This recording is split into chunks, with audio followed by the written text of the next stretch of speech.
अत्यंत वेदनादायी घटना. शेतकऱ्याला आसमानी सुलतानी संकटांना सामोरी जावंच लागतं.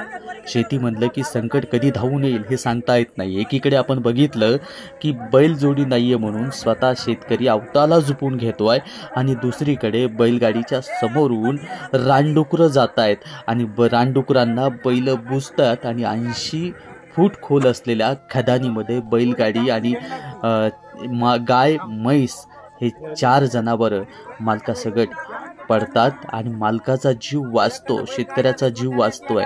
पण ते 4ही जनावरं डोळ्यासमोर शेतकऱ्याच्या डुबली आणि म्हणजे जनावरांची अवस्था, जनावरं वाचली नाहीत, ही वेदना शेतकऱ्याला किती म्हणजे डोळ्यासमोर ही जनावरं बुडत असताना वेदना झाल्या असतील. ही घटना घडलेली आहे परभणी येथील मिरखेल या गावामध्ये आणि उमेश देशमुख यांची ही 4ही जनावरं डोळ्यासमोर होत्याचं नव्हतं झालं. शेतकऱ्याला या दुःखातून सावरण्याचं बळ मिळालं.